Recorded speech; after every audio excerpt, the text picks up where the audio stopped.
Nah, it's not better than Squid Game. But maybe it's deeper?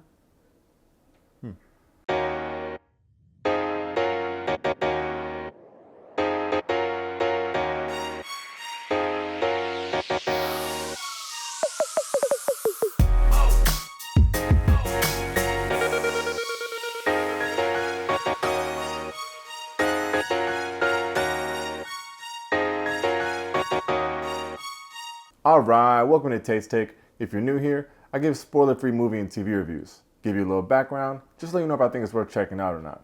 If that's something you're into, hit that subscribe button for your boy. For my regular taste takers, let's see what the hell is... Nope.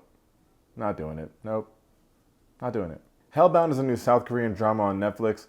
It's based on a webtoon of the same name that was created by Yeon Sang-ho, who also directed the show. A webtoon is pretty much like a comic book. I never heard of it before, but I checked out a couple episodes of this one, and I can tell you it looks just like the show. There's only a few episodes of that webtoon available now, but I got the link to it in the description of this video if you want to check it out. But it kind of looks like this. You receive a message of the time you have left on Earth. Would you accept your death, or would you run away? Hellbound, the Netflix show, premiered its first 3 episodes at this year's Toronto Film Festival, which is a pretty big deal because it was the first South Korean drama to ever premiere there. Alright, plot time. So Hellbound is wild. This is a world where people are getting these cryptic messages from like a spirit voice in the sky that's telling them that they're about to die. Wait, it looks kind of like this.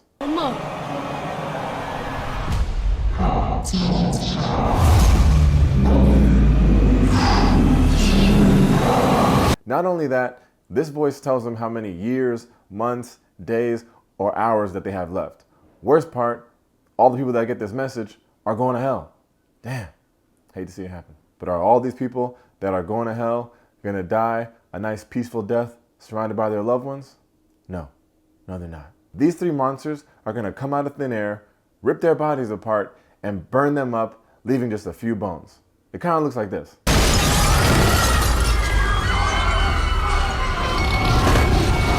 It's crazy. So when these things aren't happening, naturally, people have all sorts of theories about what the heck is going on. This one group called the New Truth becomes the most notable as they believe that this is God's will and he's sending angels down to take sinners to hell. That's because the people that are getting these messages or decrees all have some dark past of committing crimes. But the police can't just not investigate people getting burned up, so they're out there working this case like it's some normal crime. Like, they're trying to arrest monsters. They keep running into the New Truth that's telling them, you can't stop this is God's will, and the cops are looking at them like there's some crazy cult. So what is it? Is it really God's will to send these monsters to Earth to come burn up bad guys? Or is it something else? And now we got a series. So what's my take? I don't know. This show is interesting, but I don't know. Well, first of all, people are going to compare this to Squid Game, but that's only because it's another South Korean drama. It's actually nothing like Squid Game, which actually was fire. Super quick, taste take, well worth the hype. If you're one of the few people who hasn't seen it, go watch it. It's 5 stars. And if you have seen it, why the hell you got off the plane? What are you gonna do? Anyway, the creator of Hellbound is the same dude that made The Train to Busan and Peninsula. So if you've seen those, this show is more like that kind of flavor. First thing I'll say about Hellbound is that it's definitely graphic. So if you don't like blood and guts and people getting burnt up and sent to hell, you can just skip it already. Like, there's this scene where this old lady gets beat up so bad. And not even from the monsters, just like regular dudes. That old lady didn't deserve that. I gotta pour some out for that old lady. Yeah. And speaking of the monsters, I will say that one of the weakest parts of the show is the CGI. It just looks a little low budget. Like high key, there's a scene later on in the episodes where there's a baby, and I think the whole baby is CGI. It just don't look right. And if that baby is not CGI, I'm sorry, you have a beautiful child. The good thing about the show is that even as far-fetched as it is to think about monsters dragging people to hell, there's a real element of what society would do if they did think that something like that was actually happening. In the show, you get a subset of people that think that this is God's will for us to be more righteous and live in a world free of sin. And what's going to get people to live more righteous than the fear of eternal damnation? So you got people like the New Truth, like I mentioned earlier, who are preaching about this damnation. Because a lot of the times when people get this message from that little spirit tells them they're going to die and go to hell, What do you think they're gonna do? They run and hide. They don't want people to shame them. But the new truth and their radicals will hunt these people down and actually put on displays so people can watch them get murked off by monsters. Kind of looks like this.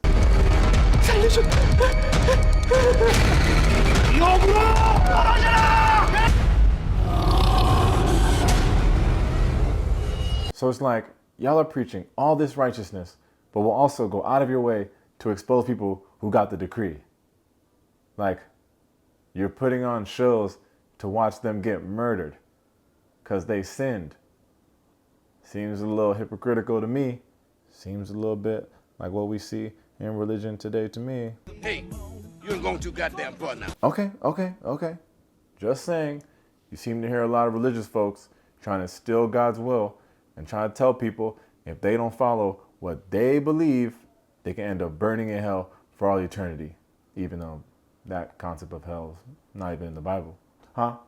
What'd you say? Yeah, I mean, we're not here to talk about religion, but that whole idea of when you die, your soul goes to either one place or the other is nowhere in the Old Testament. And it wasn't a part of Jesus Christ's teaching, so that's neither here nor there. Back to the show. The point is, these debates are the highlight of the show, because it's not just about monsters and beating up old ladies. It makes you think. And you can have a dialogue, because no matter how cheesy the CGI is, there's still a lot to talk about. And speaking of dialogue, there's a lot of it. This is not the kind of show to just throw on in the background. You really kind of got to pay attention to it. The trailer's in Korean, but I did watch it like how I watched Squid Game with those voiceovers. I mean, it's weird, but I think I'm just getting used to it. I'm going to give Hellbound 3.25 stars. Definitely not the best show on Netflix. Even at only 6 episodes, it does drag a little bit. And like I said, the CGI is kind of weak. Besides that, if you're into these South Korean dramas and you're cool with blood and guts and people getting burned up and gone to hell and old ladies getting beat up, well, actually, it's only one old lady that gets beat up.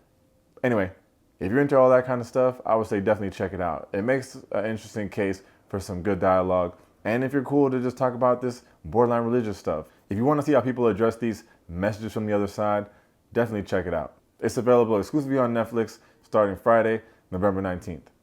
As always, thanks for checking out Tate's Take. If you enjoyed the video, make sure to hit that like and that subscribe button.